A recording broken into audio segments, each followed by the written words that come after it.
Good afternoon. It's always a pleasure to come in after lunch when everybody's just digesting. I did want to just take a moment to say, as Professor Lull mentioned, the question of how markets can address climate change is one that's very near and dear to my heart, and it's very critical to the state of New Jersey. It's something that we have been working on for over 20 years, and we still don't have the answer to. And as the Director of Federal and Regional Policy for the state's Board of Public Utilities, this issue falls 110% in my division. And so, as I expect my panel will reveal today, this is not an easy question to answer. So, hey, job security. But all joking aside, this is an incredibly important issue that's of great concern to New Jersey, as I already said. And really all electrically restructured states in the PJM region as a whole. We do rely on markets, and having our environmental objectives addressed by those markets is something that each of the restructured states in PJM is grappling with. And so my panelists today are recognized experts on the markets and in particular on this quandary that we are dealing with today. First, I'd like to introduce you to Gary Helm, who is the lead strategy for applied innovation. He evaluates strategic issues for PJM. His current focus is on, look at that. His current focus is on the evolution of the PJM markets and in the face of the changing resource mix and policy issues advanced by the states, the very ones that I just mentioned.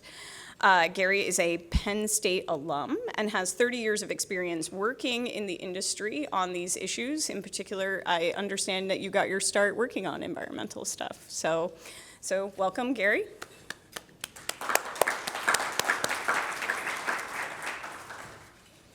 My next panelist is Tom Ritigliano, who is a senior advocate for the Natural Resources Defense Council in the Sustainable FERC and Climate and Clean Energy Program. Tom works to ensure that the power grid supports the clean energy future that we are all working toward, especially those of us here in New Jersey. He's regionally focused on PJM and covers the Mid-Atlantic and Midwest portions of the PJM region. Prior to joining NRDC, he worked in the private sector, working to incorporate renewables into the wholesale markets. Tom has a bachelor's degree in philosophy, which I thought was particularly cool, from Eugene Lang College, and a master's in energy and environmental policy from Harvard.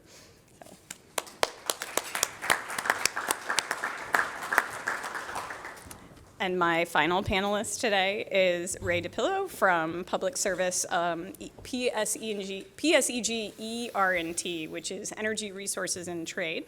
Ray is responsible for advising on policy changes and strategies regarding the market and regulatory reforms and managing their impacts on the PSEG merchant generation fleet. Ray has been with PSEG for more than 25 years. He's a Villanova grad and has an MBA from Rutgers. So thank you, Ray.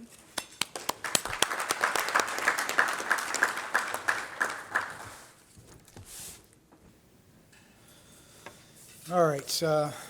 Good afternoon, everyone, and special thanks to Dr. Lull for inviting me to be on the panel, as well as my panelists here and Montclair State University. It's my first time here. It's very picturesque. I like the view we had at lunch here.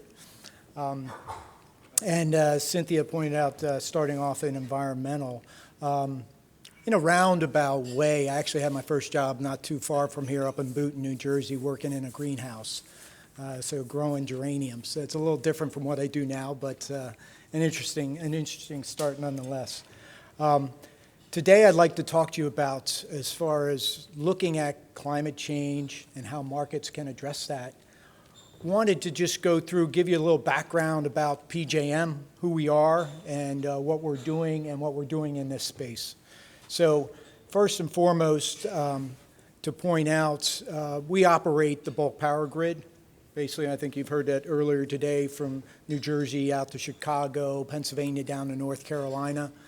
And our main goal is reliability. And so in order to do that, we do it through a number of different ways, but most and foremost is through markets. And I guess I couldn't stress enough, and we've heard also from Prakash at Argonne, how it comes down to economics for a lot of projects, getting things built, operating things. And so we like to use that in ensuring the markets and ensuring reliability at PJM through the use of markets. And so we do think that going forward, we can continue to do so, and the markets will need to evolve to incorporate all the goals that the various states in our footprint have. And so this is one of the things that we're going through. But I'd also like to point out in PJM, emissions, specifically carbon emissions, have declined drastically. This is also through various things. Bob Keddick had pointed out regulations. Well, there are a lot of regulations behind this decline, but it's also a market response to regulations, where a lot of the coal retirements that we saw the past few years, I would say, past decade, a lot of that was driven by regulations, and in particular mercury and air toxic standards, where coal plant owners looked at their facilities and made the decision, is it going to be economic to operate going forward, to put on controls, or are we better off shutting the plant down? Are we making enough in the energy market? Are we making enough in the capacity market? And they look at all those things, and there's where the market has responded. We've seen a major decline in the coal units in PJM, and as well as older oil units, older gas units. And that has driven carbon emissions, as well as emissions of other criteria pollutants, and we're also showing SO2 and NOx on this slide, has driven those down drastically. And so going forward, you could almost consider that maybe like the low-hanging fruit. Going forward, it's going to get more difficult. And so when we look at the Energy Master Plan in New Jersey, that's where we're going to have to look at the goals there and how do we get there. Looking at why things have declined, this is the energy mix in PJM. So where is our energy coming from? And this is over the years. Most obvious thing you see here is the decline in coal on the bottom. Most of it has been picked up by natural gas. So that's the other, I guess, critical point here, where what we've been seeing is tons of natural gas responding to the markets, coming on the system. All this driven by, one, we had some environmental regulations, but two, we also have tons of shale gas in Pennsylvania. So we're seeing that. This has been the response to that marketplace. And you see, like, basically in the middle of the various colored bars, those are renewables. So when you talk about increasing the amount of renewables, one thing should jump out at you on this slide is opportunity. There is a ton of opportunity to get more renewables on the system. It's a big system. There's a lot of space available. But the biggest thing is figuring out how we get there. This is the breakdown of renewable energy in PJM. So that little slice you saw in the middle, it's actually been increasing a significant amount. But in the scope of PJM, it's still not a lot. But you can see most of it has been wind. In the middle, we have a lot of hydro resources. So a lot of these pumped hydro that are used basically like batteries. Solar's been picking up. These things, when you look at a combination, regulations, policies, things we need to think about going forward, as well as how do we evolve the market going forward. Because resources like this that may be intermittent may not respond to the same price signals, say, as a natural gas plant. They may have a different set of investors. So they may respond differently in the energy market. So all these things we have to look at. And I'd be remiss if I didn't show a big, as I mentioned before, a big driver was this natural gas price. There's good and bad. Good and bad about this. I mean, you see some things being driven out of the market by the price of natural gas, but also sometimes it's difficult for competing technologies to break into the market because gas is so cheap. So that's why we see different states with different programs trying to incentivize resources that they'd like to see. In PJM, I had mentioned before, we operate capacity market. You haven't been seeing much of the capacity market lately. We're working on some issues with FERC on that. But what it does do is give us sort of a look into the future of what we can expect. And as I mentioned earlier, we're seeing lots of natural gas, but you're also seeing that big increase in renewables. Again, there's opportunity here, opportunity for renewables. And if you're looking at decreasing emissions, if you're looking at decarbonizing the grid, moving transportation, electrifying transportation, there's opportunity. So, and lastly, I'm going to talk about what we're working on now. So we're talking about carbon pricing. So you have a lot of different, I guess, incentives that are happening. One thing that is talked about a lot is a carbon price. At the national level, there's talk about carbon pricing, cap and trade, carbon tax. If you look at economic theory, a tax would be beautiful at the national level. Everybody would be dealing with the same thing. We're not seeing that, okay? What we're dealing with is state, regional efforts to get to their goals. And so one of the things that stakeholders in PJM, so we're a member-based company made up of, traders, utilities, generation, merchant generation. These people want to talk about carbon, and is there a possibility of pricing carbon in PJM? So this would be different than what we currently see. Currently, we have the Regional Greenhouse Gas Initiative in a couple states in PJM. So that's a cap and trade program where the generators have to pay for an allowance. So that cost gets into their bids into our energy market. So that flows through pretty nicely. So that's where you think about when you think about pricing carbon, get it into the bids, flows through the marketplace, you get those price signals, and you get the results of those price signals. And so what we're seeing in that program is because we're a regional grid and not all states are in the program, you'll have things that Commissioner Shivakula had mentioned earlier about leakage, where you could see resources, say, in Pennsylvania that may not, it could be a coal resource, gas resource. If New Jersey has a carbon price, that would be imported into New Jersey because they'd be less expensive.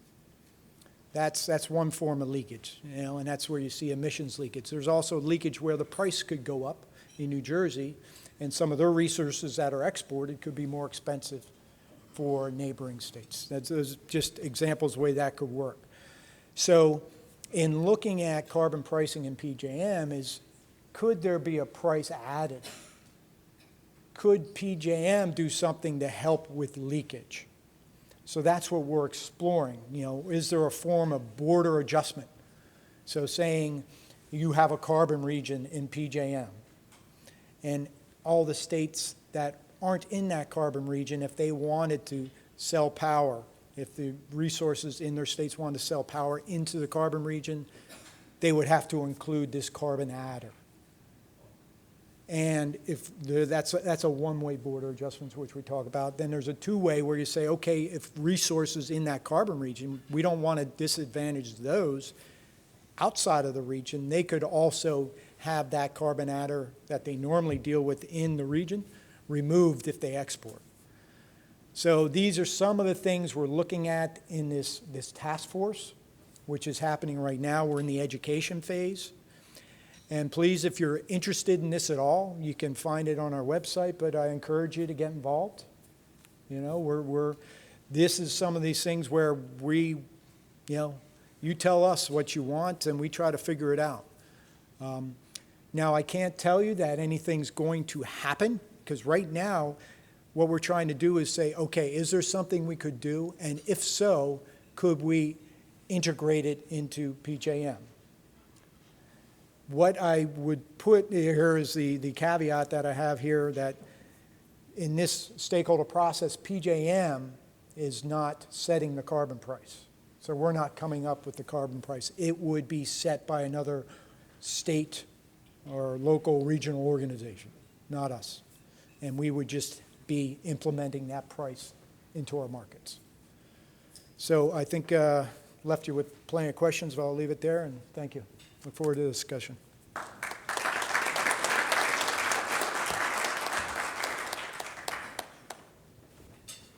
Hey, good afternoon, everyone. Thanks, Gary. Tom Martiglia at the NRDC, and before going, I'd just like to, thank everyone for coming and thank the organizers for putting this together. It's funny, I find myself now about as excited about prospects for positive action on climate change as I've ever been. And that is really because even though the federal government hasn't been acting, the states have been doing some amazing things, among them New Jersey. I feel it's particularly nice to be here 3 days after New Jersey's established itself as the leader in offshore wind. And I decided to put this guy in the front slide as a bit of heritage. That's the first commercial solar panel installed in the United States, which was invented in Bell Labs. And so I think, Jersey, you see an example of a state that is really able to take state policy and become a national leader, in many ways move the national conversation. So thank you very much for having me here. So not to keep anyone in suspense, but I think from NRDC's point of view, the simple answer is yes, not only can markets accommodate climate change action, I think we need markets to do so. In the end, markets are really good at a few things. They're very good at efficiently allocating resources, very good at promoting innovation, and very good at just adapting to new circumstances. There are some things also that markets are not good at. Externalities and long-term planning, I think, are the most important ones for climate. But it is pretty clear that if you want to do something at the lowest possible cost, markets are generally the way to go, especially something as complicated with as many trade-offs as climate change. And I think it's been reflected in the policy consensus. For the last 20 years or so, almost a lot of the larger environmental issues have been addressed through market-based policies, things that you either try to create a market in something or try to change the incentives in existing markets to drive them in a certain direction. A key thing in the policy toolbox, and I think we need to continue and build on that as we fight climate change. One example, and this is a classic one, I think this was one of the first major market-based policy instruments, was dealing with SO2 and acid rain, which in a way you don't even really hear about much as an environmental issue anymore.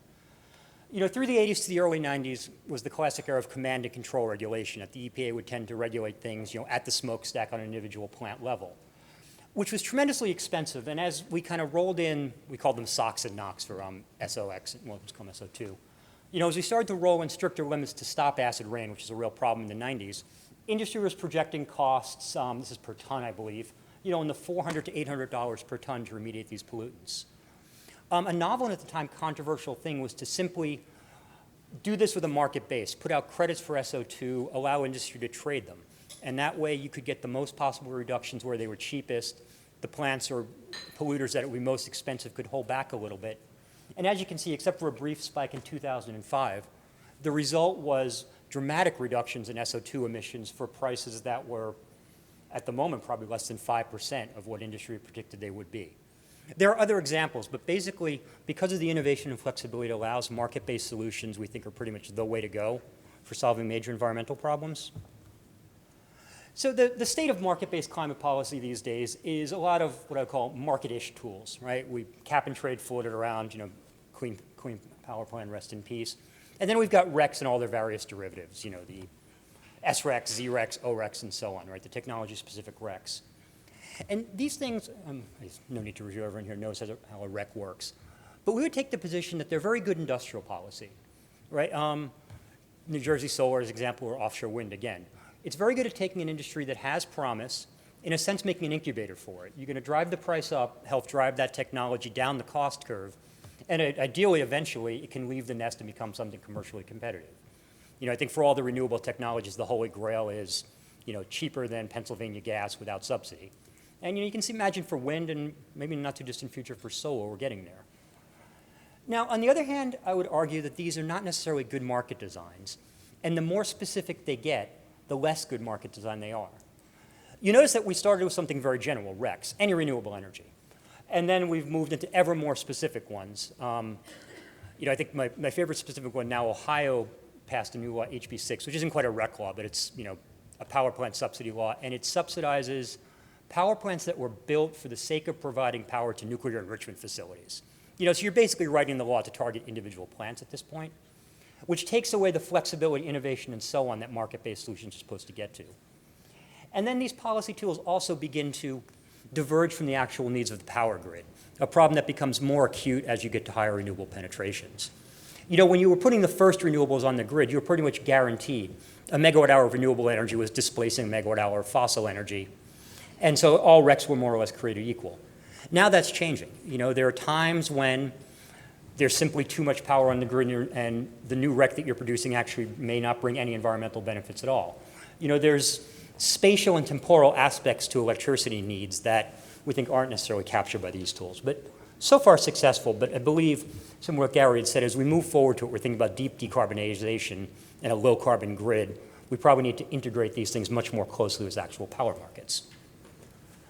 So a bit of a switch to power markets, going to do a bit of a whirlwind tour here of the policy uses around them.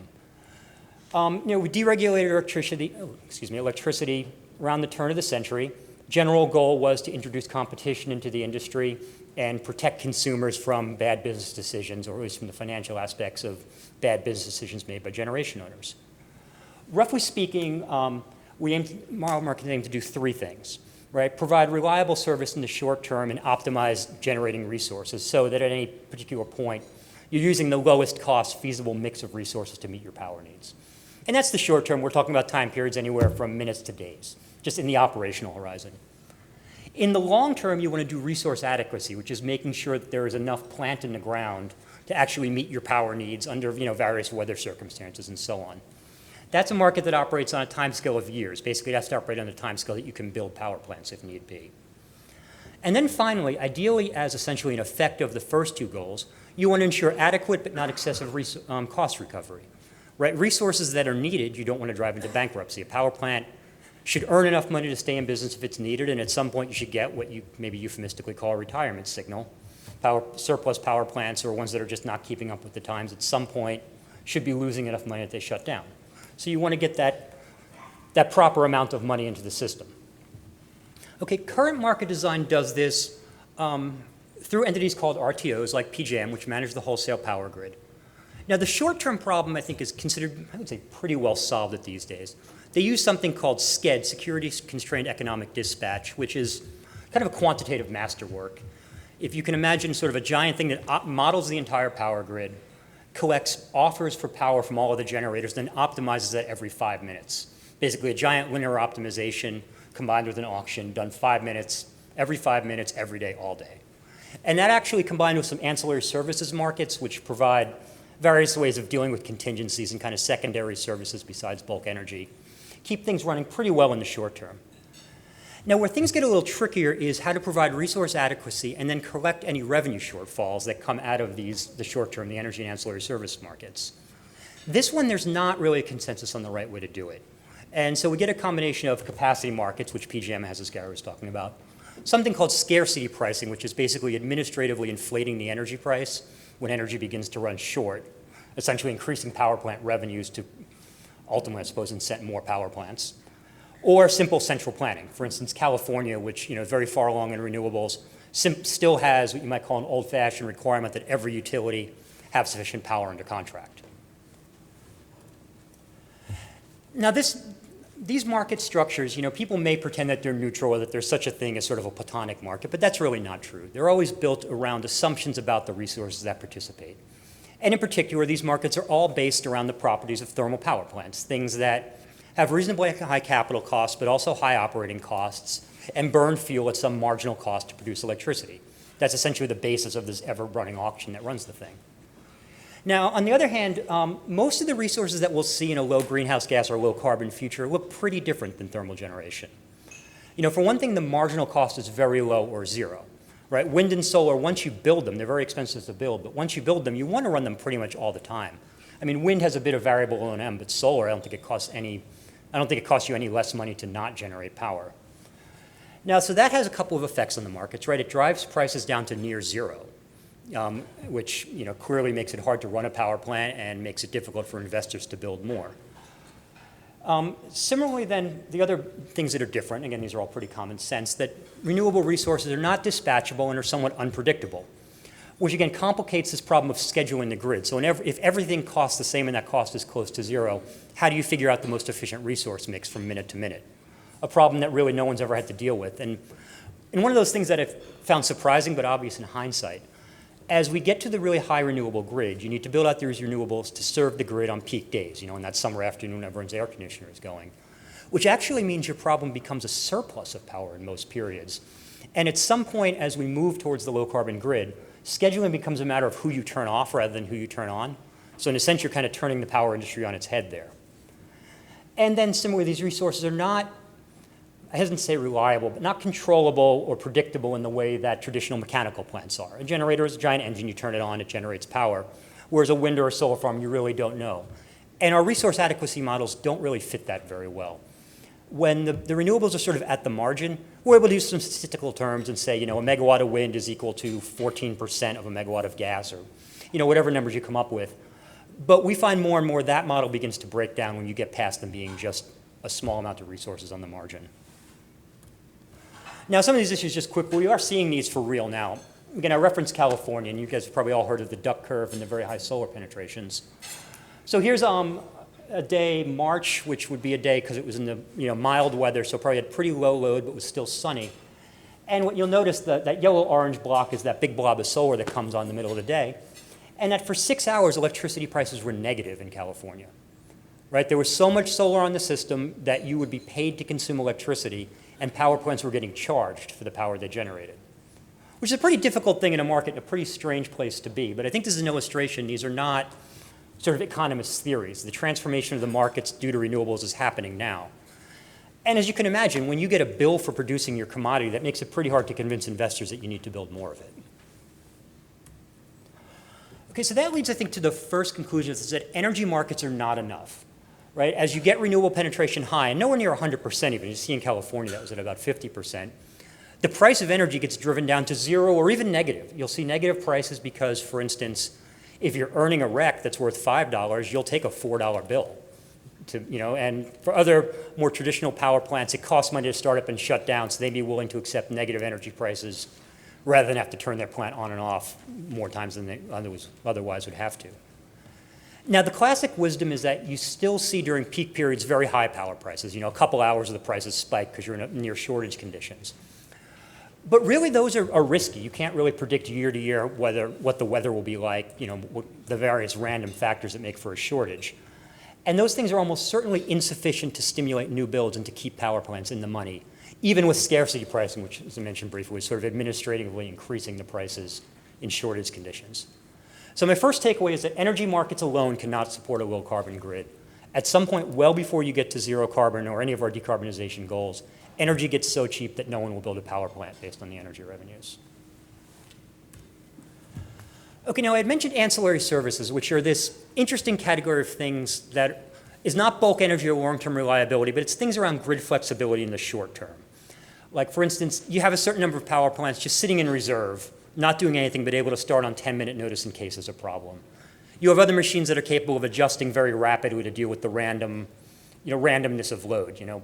It's odd to think, but every time you turn a light on or off, in theory, there's a power plant somewhere speeding up or spinning down. And so those kinds of things are ancillary services. Now, as we get to a low-carbon grid, you're going to need a lot more of these because renewables, again, being sort of unpredictable and undispatchable, they introduce more randomness into the grid. And they introduce things like ramping, again, the duck curve that you see in California, right? When the sun goes down, your amount of solar falls off very quickly. So you suddenly need enough power plants that can go from a fairly low output to a fairly high output over the course of an hour, not a need that was as acute before. So we'll be seeing new ancillary services necessarily to support a renewable grid. But this is actually a pretty straightforward market design. Ancillary services markets are run pretty well. We know how to optimize them, and it really seems to be a matter, not to trivialize the task. It'll certainly keep many people busy for many years. But I would say that there's generally a consensus on how to move forward on solving the ancillary services problems that high renewable grids bring. But the technologies that are good at ancillary services are things like storage, demand response, to be honest, gas turbines, a few other things like that, are not the same ones that will be providing the bulk of the energy. So in a sense, the technologies we need to adapt to renewables, we have a good market path to creating them. It's the renewables themselves that we're still not really sure how markets can support. So that puts emphasis back on the resource adequacy construct, which, as I said, was the most problematic part of the grid. And again, we see basically three approaches floating around. Centralized planning, which to some sense it's intuitively appealing. You know, if you talk to most people about how to solve climate change, they'll immediately, probably without realizing it, well, if I was king of the world, I would just build all these power plants. You know, and that there's this appeal to a central planning mindset that you can just more or less say what we'll build, and by some sort of mechanism that happens. Now, those in the industry knows that's not really how it works. But there is something, especially in a vertically integrated state, where the states can dictate what utilities build and simply make things happen that way. It's direct. It risks being very expensive, again, because you lose the flexibility of going low carbon. And it's risky for a few reasons, right? You then have one person basically picking a technology mix, and if that, or one group of people, and if those people make a mistake, you're going to spend a lot of money. You can ask our friends down in Georgia how they feel about nuclear power now, right? A bad decision saddles ratepayers with a lot of costs under central control. There is scarcity pricing, which appeals to market purists, and it's basically, they're trying this in PJM now on something called an operating reserve demand curve. And the idea is if the number of power plants you have sitting spare gets lower, the price of energy gets administratively raised. It's almost similar to the way an airline might start charging more for tickets as there are fewer empty seats on the plane. It's very appealing to market purists.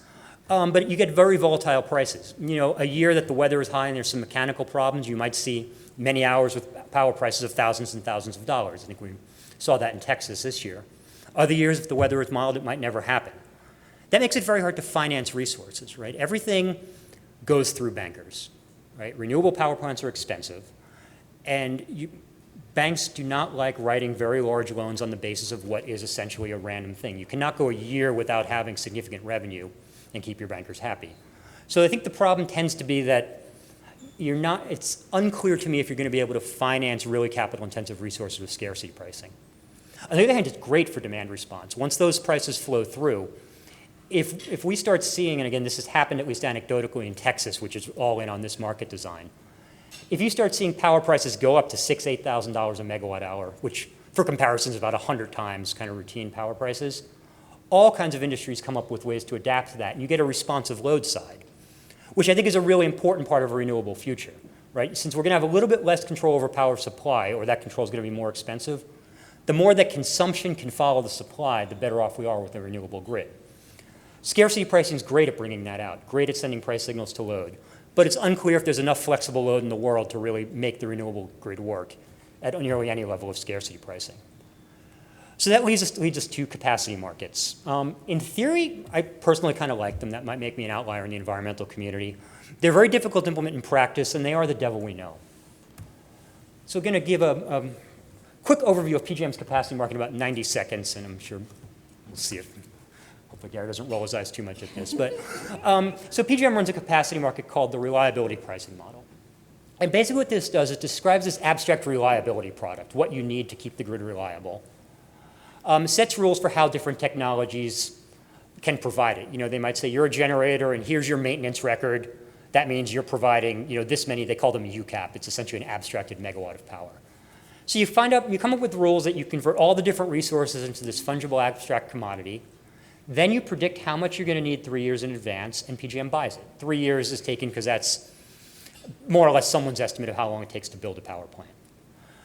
What's interesting about that, a key point, is that both the need for capacity is determined administratively by PJM through a planning process, and the price that PJM is willing to buy capacity at is determined by them based on revenue adequacy requirements. How much money does a theoretical power plant need to break even? So both the price and quantity are administratively determined, which creates some of that same risk of central planning. Okay, and then the rest of it is pretty straightforward market stuff. If you take on a commitment to provide capacity, it's a firm commitment. You get paid for that, and if you don't provide energy when you're asked on, you face some pretty significant penalties. So in a way, it's more or less a futures contract with a couple of unusual features.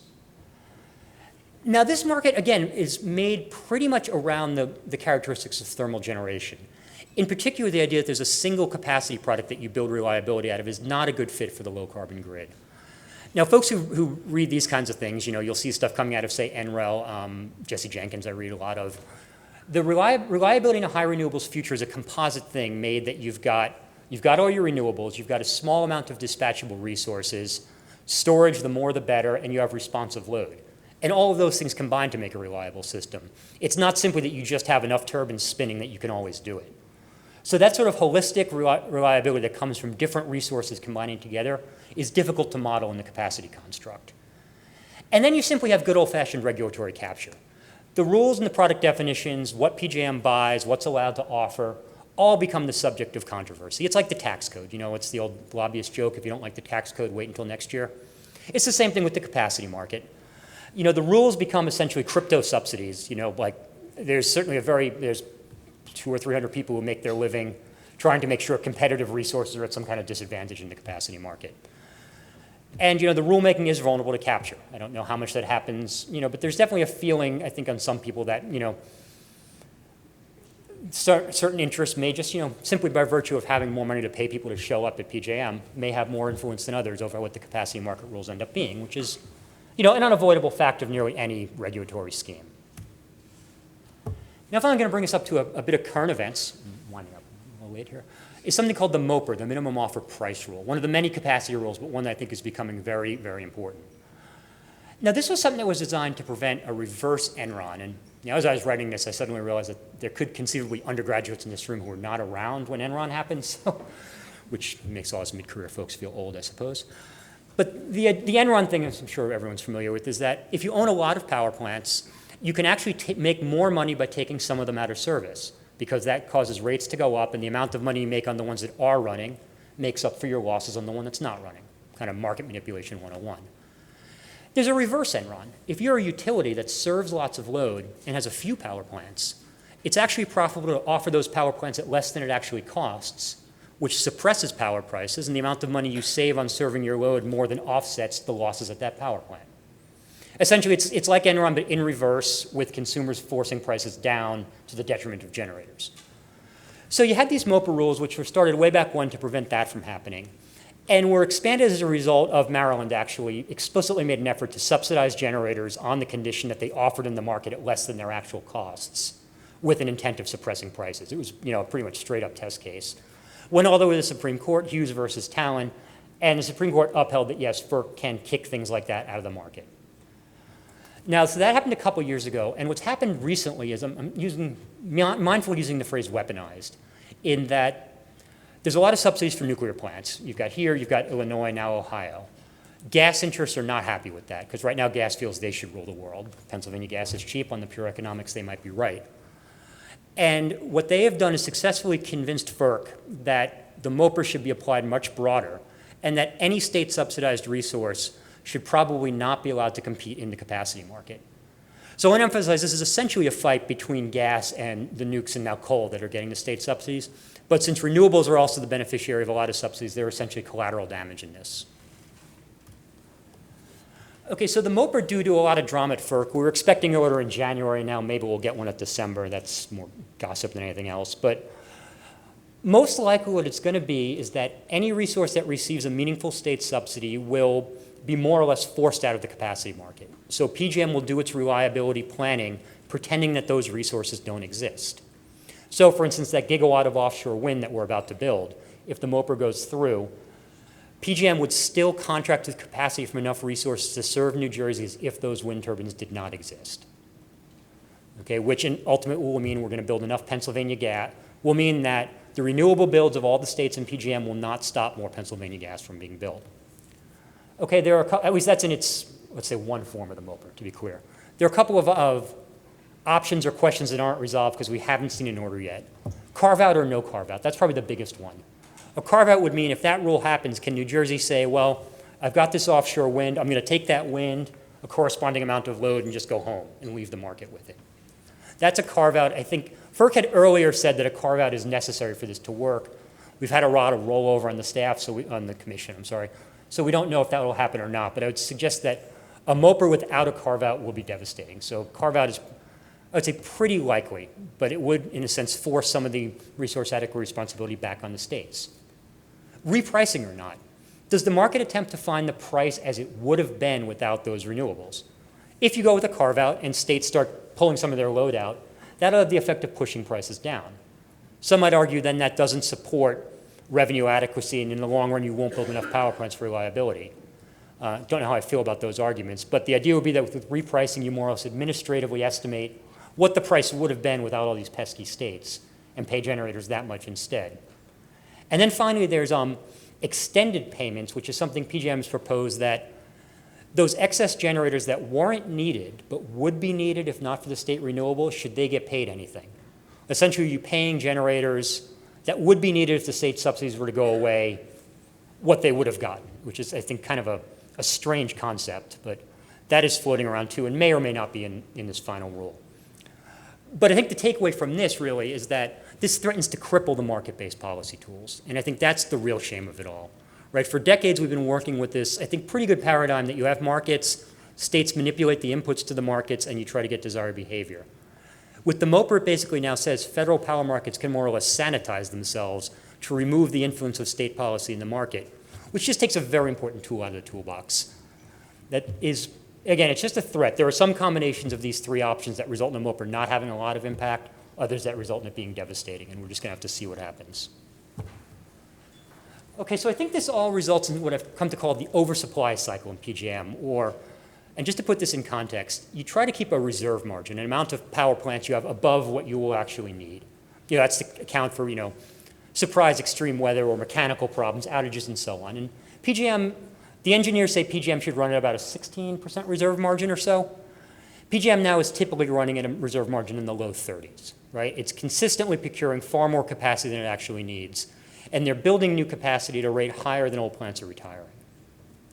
A couple of things happen to make this. First, capacity market flaws.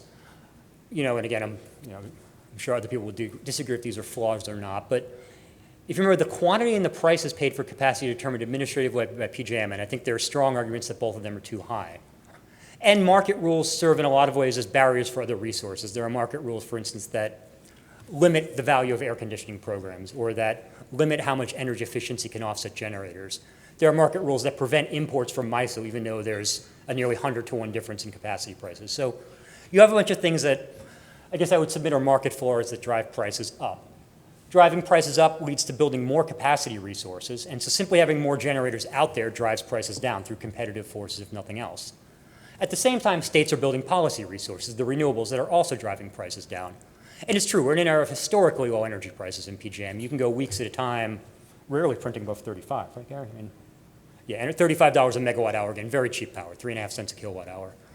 So we're in a period of sustained very low energy prices, partially, again, because gas is cheap, but I'll submit partially because the market structure right now is driving a tremendous overbuild.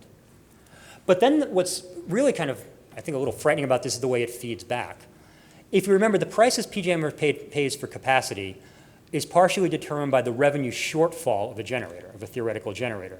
So the more energy prices go down, the more PJM will pay for capacity, thus making this something of a feedback loop. And I'm only slightly tongue-in-cheek saying my third takeaway is that right now current PJM market rules, especially when combined with ambitious renewable energy bills, will simply keep building more combined cycle units forever. Okay, that obviously I'm exaggerating a little bit, but I don't think it's too far from the truth. So conclusions on sort of energy, on how to work with our current markets to make them more compatible with fighting climate change. The energy and ancillary service markets by themselves will not solve it. You need some kind of resource adequacy construct, both to preserve reliability and to solicit the investment you need. Okay, right, more emphasis on resource adequacy, which is the hard part.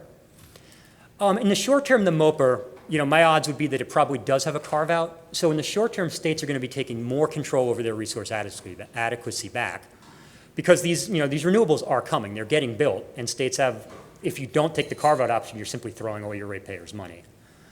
If we have a MOPR that's truly bad, for instance, one that doesn't have a carve-out or is too aggressive with the repricing, it's going to face states with a really significant choice between staying in wholesale markets or implementing a climate policy. I feel ultimately there's only one way that decision can go, right? I mean, fighting climate change in the long term is not optional. A bad MOPR could be the beginning of the end of wholesale power markets in the worst case. That might be a little dramatic, but I think we do have to realize that's what's on the table. In the long term, capacity markets either have to evolve to better fit the characteristics of a low carbon grid or step aside for some alternative resource adequacy construct that works better.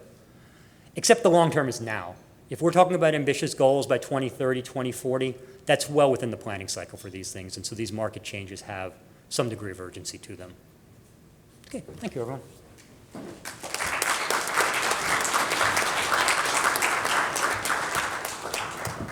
Ooh, the supplemental slides. Okay, hold on. Oops, there we go. All right. Hello, everyone. I'm going to try to be very brief here and just kind of talk a little bit, just to give you a little bit of background. As Cynthia mentioned, I do work for PSEG Power. My name is Ray DePillo. PSEG, everyone's familiar here with PSEG, the utility. PSEG Power is its sister company. It operates in the merchant markets. What we are is we are the largest provider of clean energy in the state of New Jersey. We're also probably the largest provider of fossil generation in the state of New Jersey. And recently we've announced that we're partners with Ørsted on their offshore wind project, and we're very excited about that. Something I just wanted to point out, a couple of weeks ago, our CEO made an announcement to align with the state goals for clean energy and sustainability. He is committed to operating with a net zero emissions by 2050, net zero carbon emissions by 2050, and to receive an 80% reduction by 2046. Currently, we've been able to achieve about a 40% reduction against baseline, and we do see these as achievable targets moving forward. And our utility is actively partnering with the state to try to implement this new clean energy agenda.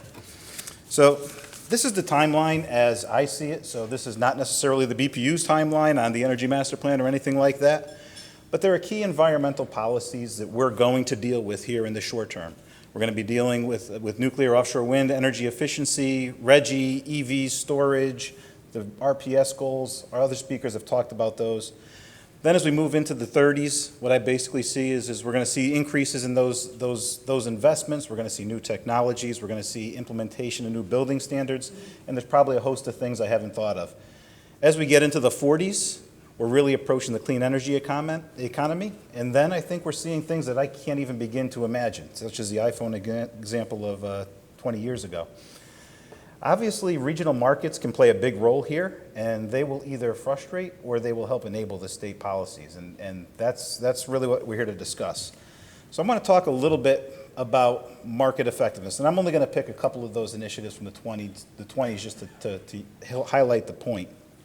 So you've heard a lot of talk about New Jersey rejoining the RGGI protocols in January of 2020.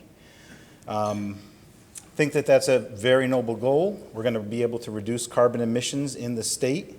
To steal from Bob's slide, I think he showed that the electric sector produces about 20 million tons of CO2 in a year. Obviously, with the cost of RGGI, we're trying to achieve an environmental dispatch. Those units that emit more are going to become more expensive. Those units that emit less are going to become less expensive, and they're going to supplant those units that are now more expensive. That works great in a closed system like the state of New Jersey. When we start expanding into the PJM region, and we are all a part of the PJM region, we lose those benefits. So that's something that we as a state and we as a community need to be very cognizant of. So we've done, I'm happy to follow the modeling committee, we've done our own little internal modeling, and I'm going to caveat mine to say that nothing is an exact science. But we do see the current emission limits, and as we join RGGI, we're forecasting that we'll see somewhere between a 4 and a 5 million ton drop in CO2 emissions statewide. As we get to those levels, many people, including Commissioner Shivakula, talked about leakage today. So what is leakage?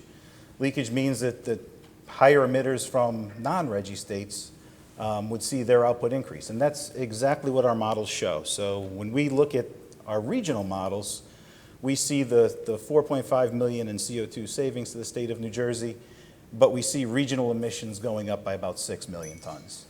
So we're seeing actually a net benefit under the current market structure. And that's the way I want to caveat it, under the current market structure.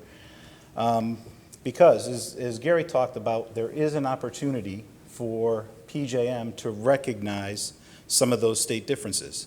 And if we can recognize some of those state differences, we can address that leakage issue. Basically, you have leakage because some of our efficient combined cycle units are looking more expensive to the market as a whole, and they're being displaced by less efficient combined cycle units and sometimes coal at the top of the generating stack that otherwise wouldn't run given, without these types of cost structures.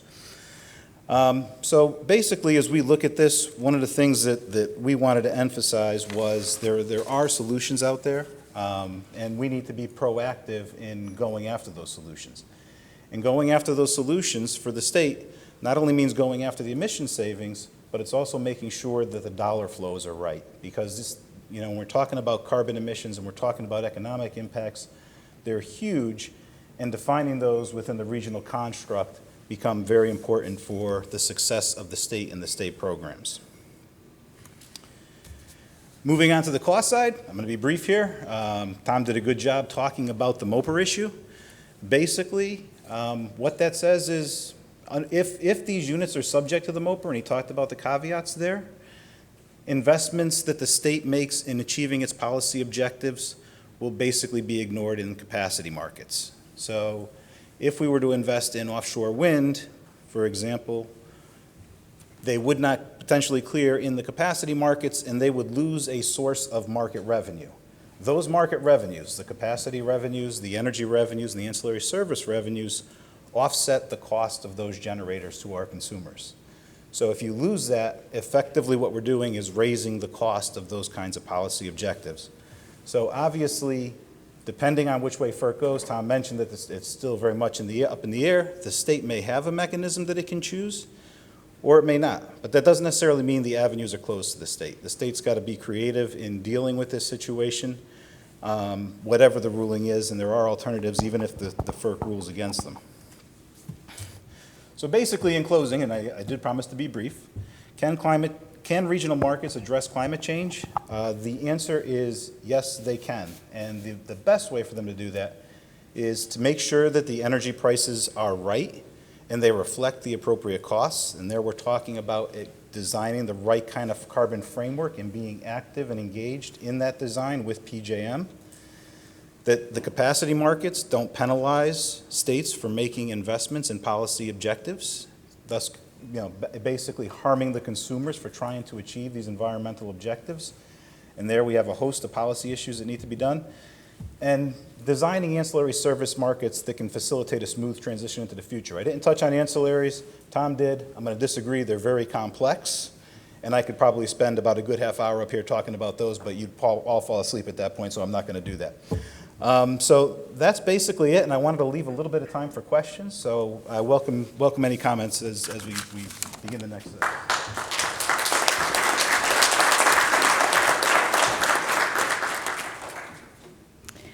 Thank you, everyone. And so, as you can see, we've solved this problem today here on this panel, and certainly didn't raise new questions that you hadn't thought of previously. For myself, I did just want to start with one question with regard to this market issue. Some of what came up was about what states can do. Gary, you mentioned on carbon pricing that PJM wouldn't be establishing the carbon price, and Tom, you and Ray both mentioned the MOPR issue. So what do you think are ways that restructured states such as New Jersey can more actively engage on these issues to advance our carbon policies? Whoever wants to go first. Guess I'll start off. I mean, and I think you're well aware of this, and I'd mentioned our carbon pricing senior task force. This is one way to engage with stakeholders. So this is stakeholders involved in the regional grid, and we've had a good response from both states and members as well as environmental groups. So I think it brings everybody together to discuss the issues. I don't think it's limited to that, because really this carbon pricing senior task force, our scope is set and fairly limited as far as we're looking at a carbon pricing adder and PJM, and possibly, would a border adjustment help that? So it's a kind of a limited scope. I've been involved in the Energy Master Plan. That's another place where stakeholders get involved and have discussions. as well as there's other organizations of states, groups of states that get together and discuss these issues as far as what's working, what's not, what are some options to do. And this has been happening I think we've been involved in it for a number of years, but it's trying to get behind an idea that could actually, get some legs and work. New Jersey setting some hard and fast goals that will help, because you have a target, people tend to work towards that. Sure, I'll take a shot at it. Cynthia, I think the state actually does a lot of what's really necessary. I mean, the market construct kind of overlays everything. So we have a lot of experts in this room that are talking about the policy initiatives and things like that, but the state also has to be engaged in the market design and really has to kind of call into question the market design. So I'll use Gary's example of the carbon pricing. PJM in this instance is doing a lot of good work, but they're an administrator. They are incapable of implementing something if it isn't consistent with what the states want in this particular instance. The states control carbon policy and how it's done and implemented. So the states have to work with PJM and say, this is something I want, something I'm vested in, and something I want to help design. On the MOPR stuff, I think the state has to really kind of think about how it's going to think about resource planning and resource commitment going forward. It's a very difficult issue and one that's emerging. So, the state has been very active at both the federal level and PJM level on these issues. We've gotten support from, some of our state senators in Washington kind of supporting state rights. So we've been active in that, but I think we have to start thinking about, well, what are the contingencies, and then how do we implement once this order comes out, because we're not going to have a very long window between the order being issued and the capacity markets running. And as we heard, we're talking about 2022 to 2024 in the PJM planning horizon. That's about the time offshore wind is hitting. The nuclear policies are in play at that point, so we have a lot of issues to deal with. It's up to you. I think I'll say briefly, I'll focus on the capacity market, because I think that's where the controversy really is. I mean, part of it is go to Valley Forge, continue pressuring PJM, to make sure PJM understands your state policy goals and get real buy-in from developing markets that work with them. And then beyond that, as in any negotiation, you have to be looking at your alternatives. I think everyone will follow with interest what New York is doing on alternative paths to resource adequacy. And, although I hesitate to say, Congress, it's been hard to get things through lately, but again, we may have to think about, can we get changes to the Federal Power Act to explicitly be more explicit on carving out states' rights vis-a-vis FERC? Thank you. Are there, I appreciate that we're short on time, so are there any questions from the audience? Do we have a microphone going around?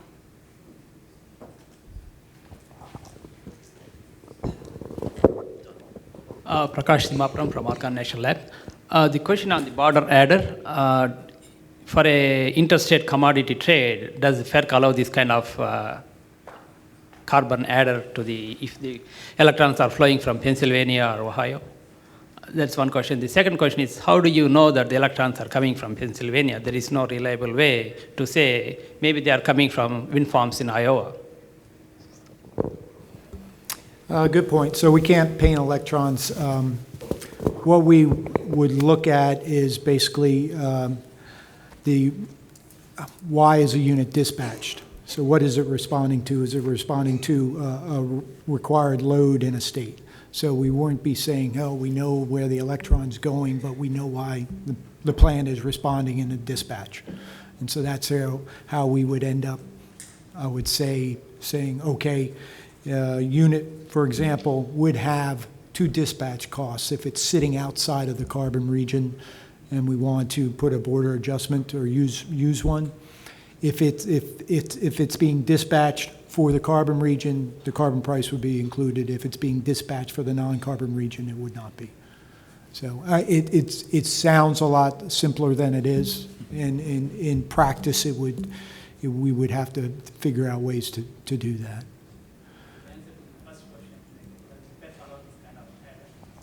I'm sorry? Yeah, so if you're concerned about Commerce Clause issues, yeah, and so an easy way to put that is if everybody has to submit to the same rule, you're okay. So, example, New Jersey says, hey, everybody who produces power for New Jersey has to have a carbon adder. Whether you're in-state or out-of-state, that's fine. If it says just out-of-state generators have to have a carbon price, in-state does not, that is not fine, because you're making in-state generators advantageous. So in this case, that's how you're getting around with it. It's sort of like a pay-to-play rule. You want to sell power in the carbon region, you have to include a carbon adder, everybody.